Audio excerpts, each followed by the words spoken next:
ഇന്ന് നമ്മൾ പ്രത്യേക ഒരു വിഷയം ചർച്ച ചെയ്യുന്നു. പശ്ചിമ ബംഗാളിൽ നന്ദിഗ്രാം സിംഗൂർ വിഷയത്തിന് ശേഷം കത്തിപ്പടർന്ന വിഷയമാണ് സന്ദേശ് ഖാലി. അതായത് സന്ദേശ് ഖാലി എന്ന് പറഞ്ഞാൽ വളരെ വിദൂരമായ ഒരു ഗ്രാമത്തിൽ ഷാജഹാൻ ഷെയ്ഖ് എന്ന് പറഞ്ഞ തൃണമൂലിൻ്റെ വലിയ നേതാവ് അടക്കി ഭരിക്കുകയായിരുന്നു. അവിടുത്തെ പട്ടികജാതി വർഗക്കാരെയൊക്കെ ഉപയോഗിച്ച് അദ്ദേഹത്തിൻ്റെ ചെമ്മീൻകെട്ട് പദ്ധതികൾ മറ്റ് വ്യവസായങ്ങളൊക്കെ വികസിപ്പിച്ചു വരികയായിരുന്നു. അവർ ഈ പട്ടികജാതി വർഗക്കാർ അദ്ദേഹത്തിനെതിരെ ഒന്നും അധികം സംസാരിക്കാൻ ധൈര്യപ്പെട്ടിരുന്നില്ല. കാരണം അതുപോലെ ശേഷിയുള്ള ഒരാളാണ്, MLA ആണ്, പിന്നീട് MP ആകാനുള്ള വസ്ത്രമൊക്കെ തയ്ച്ച് വെച്ചിരിക്കുന്ന ഒരാളായിരുന്നു. ഇത് പിന്നീട് രേഖ എന്ന് പറഞ്ഞൊരു പട്ടികജാതി വനിത വന്ന് ധീരമായി അയാൾക്കെതിരെ സംസാരിച്ചു. ED ഇയാൾക്കെതിരെ ചോദ്യം ചെയ്യാൻ വന്നു കഴിഞ്ഞപ്പോൾ ED ഉദ്യോഗസ്ഥരെ പിടിച്ച് ഇയാൾ തടവിലാക്കി. അതൊക്കെ കേട്ടുകേൾവിയില്ലാത്ത സംഭവമായിരുന്നു. അങ്ങനെ ഗത്യന്തരമില്ലാതെ മമതാ ബാനർജിക്ക് ഇയാളെ പാർട്ടിയിൽ നിന്ന് സസ്പെൻഡ് ചെയ്യേണ്ടി വന്നു. CBI രംഗത്ത് വന്നു. ഇയാൾ ജയിലിലാണ്. പക്ഷേ ജയിലിലിരുന്ന് ഇപ്പോൾ സബർമതി ജയിലിലിരുന്ന് ബിഷ്ണോയി അയാളുടെ കാര്യങ്ങൾ നടത്തുന്നത് പോലെ, കൊടിസുനി ജയിലിലിരുന്ന് അയാളുടെ കാര്യങ്ങൾ പുറത്ത് നടത്തുന്നത് പോലെ ജയിലിൽ കിടന്ന് ഷാജഹാൻ ഷെയ്ഖ് കാര്യങ്ങൾ നടത്തുകയാണ് ഇപ്പോൾ. ഇന്നലെ ഈ സന്ദേശ് ഖാലി കേസിലെ മുഖ്യ സാക്ഷി ബാസിർഹട്ട് കോടതിയിലേക്ക് വിചാരണയിൽ മൊഴി കൊടുക്കാൻ പോകുന്ന വഴിക്ക് അദ്ദേഹത്തിൻ്റെ ആ മുഖ്യ സാക്ഷിയുടെ കാർ ഇയാളുടെ ഗുണ്ടകൾ ആക്രമിച്ചു. അദ്ദേഹം, ഈ മുഖ്യ സാക്ഷി ഭോലാനാഥ് ഘോഷ്, ഗുരുതരമായി പരിക്കേറ്റിപ്പോൾ ജയിലിലാണ്. അദ്ദേഹത്തിൻ്റെ ഇളയ മകനും ഈ കാറിൻ്റെ ഡ്രൈവറും കൊല്ലപ്പെട്ടു. പുറകിൽ നിന്ന് വന്ന ഒരു ട്രക്ക് ഈ കാറ് പുറകിൽ നിന്ന് വന്ന് സൈഡിൽ തട്ടിയിട്ട് ഈ കാറിനെ ഒരു ചതുപ്പിലേക്ക് മറിച്ചിടുകയാണ് ചെയ്തത്. അവിടെ നിന്ന് ഇവർക്ക് രക്ഷപ്പെടാൻ ഒരു മാർഗവും ഉണ്ടായിരുന്നില്ല. അപ്പോൾ 10 ചക്രമുള്ള ഒരു ട്രക്കായിരുന്നു ഇത്. ഇതിൽ സാക്ഷിമൊഴി വളരെ പ്രധാനമാണ്.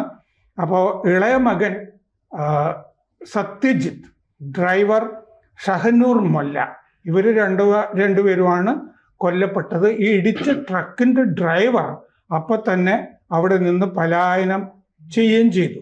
ഈ ഭോലാനാഥ് ഘോഷ് ജീവിതത്തിലേക്ക് തിരിച്ചു വന്നാൽ തന്നെ എങ്ങനെ എന്നുള്ള കാര്യങ്ങളൊക്കെ വലിയ സംശയമുണ്ട്. ഭോലാനാഥിൻ്റെ മൂത്ത മകൻ ബിശ്വജിത്ത് പറഞ്ഞു, അച്ഛനെ കൊല്ലാൻ നേരത്തെയും ശ്രമങ്ങൾ നടത്തിയിട്ടുണ്ട്. അച്ഛൻ നേരത്തെ തൃണമൂൽ കോൺഗ്രസിൻ്റെ പ്രവർത്തകനായിരുന്നു. മാത്രമല്ല അച്ഛൻ നേരത്തെ ഈ ഷാജഹാൻ ഷെയ്ഖിൻ്റെ വലം കൈയും ആയിരുന്നു. അപ്പോൾ അച്ഛനെ കൊല്ലുമെന്ന് ഭീഷണി ഉണ്ടായിരുന്നു. ഇത് 100% എൻ്റെ സഹോദരനെ, ഡ്രൈവറെ, ഇത് കൊലപാതകം തന്നെയാണ്, ഇത് അപകടമല്ല. ഷാജഹാൻ്റെ ആജ്ഞ സബിത റോയി, മുസ്ലിം ഷെയ്ഖ് എന്നിവർ ചേർന്ന് നടത്തിയതാണ് എന്നും മൂത്ത മകൻ ബിശ്വജിത്ത് ആരോപിച്ചു. സബിത റോയി അവിടുത്തെ പഞ്ചായത്തിൻ്റെ പ്രസിഡന്റും മുസ്ലിം ഷെയ്ഖ് എന്ന് പറഞ്ഞ ആൾ പഞ്ചായത്തിൻ്റെ വൈസ് പ്രസിഡന്റുമാണ്. തൃണമൂൽ നേതാക്കളാണ് അവിടെ ഉള്ള ആളുകൾ. അപ്പോൾ ഷാജഹാൻ ഷെയ്ഖ് ജയിലിൽ നിന്ന് ഉത്തരവ് കൊടുക്കുന്നു. അവിടുത്തെ പഞ്ചായത്ത് പ്രസിഡന്റും വൈസ് പ്രസിഡന്റും ആ ആജ്ഞ നടപ്പാക്കുന്നു.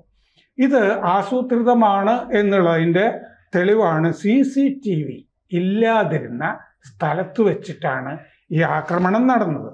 അപ്പോൾ ബസന്തി ഹൈവേയിലാണ് ഇത് നടന്നത്.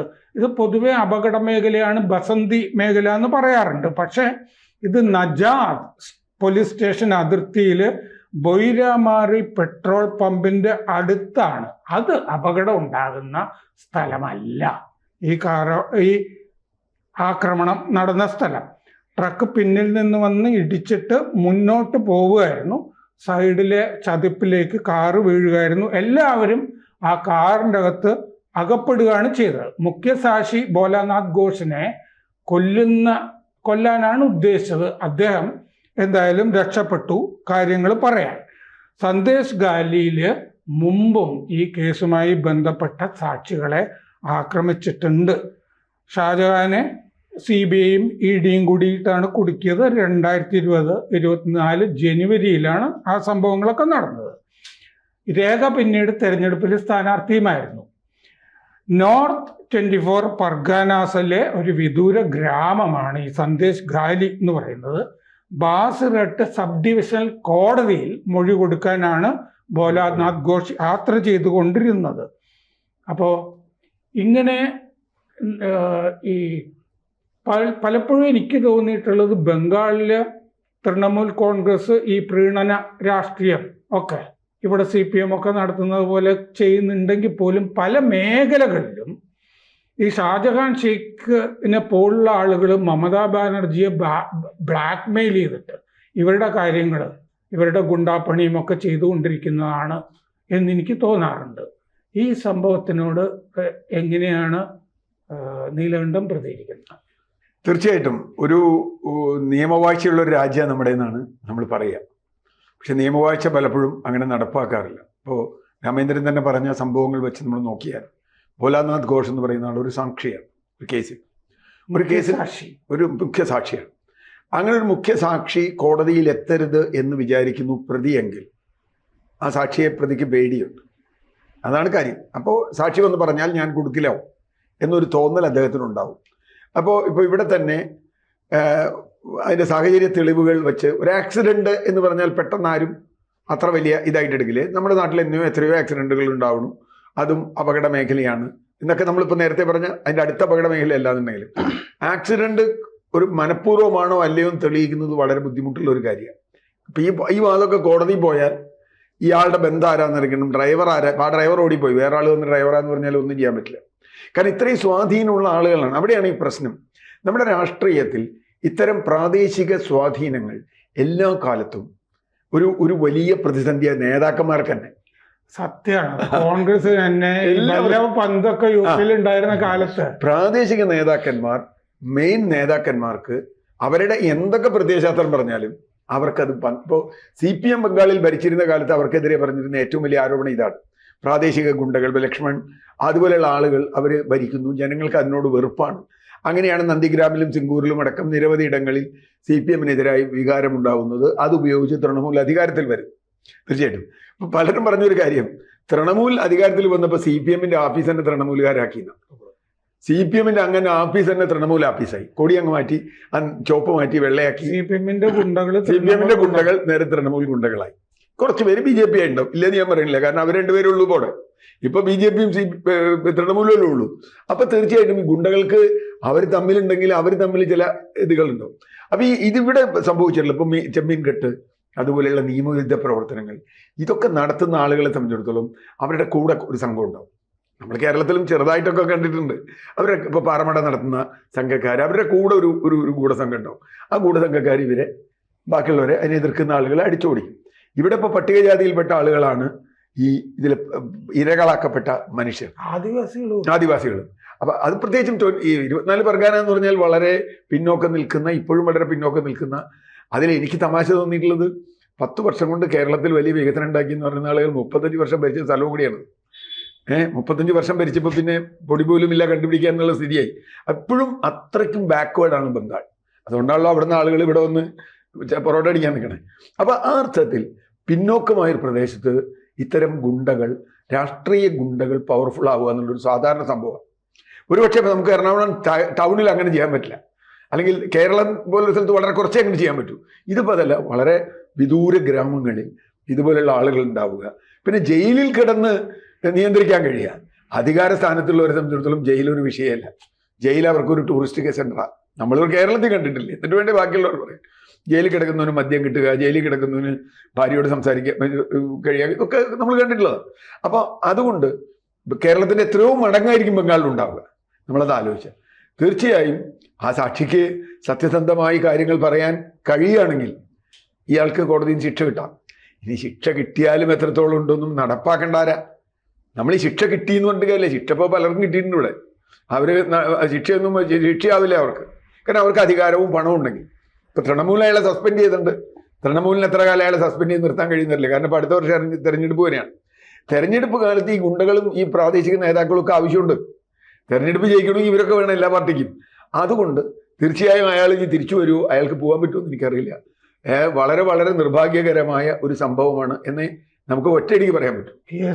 അല്ല, എനിക്ക് തോന്നുന്നു ഇപ്പം രാമേന്ദ്രനും അതുപോലെ സിആറും ഒക്കെ പറഞ്ഞ വിഷയം, അത് ഇന്ത്യയുടെ ഒരു ജനാധിപത്യ സംവിധാനത്തിന് നിലനിൽക്കുന്ന ഒരു പൊളിറ്റിക്കൽ എന്താണ് ഗുണ്ടായിസാണ് ശരിക്കും. അത് തകർക്കുക എന്ന് പറയുന്നത് വളരെ ബുദ്ധിമുട്ടാണ്, പ്രത്യേകിച്ച് വളരെ റിമോട്ടായിട്ടുള്ള ഈ പ്രദേശങ്ങളിൽ. ഗ്രാമപ്രദേശങ്ങളിലെ ഈ ഗുണ്ടകളുടെ ഒരു ശക്തി എന്ന് പറയുന്നത് വളരെ വലുതാണ്.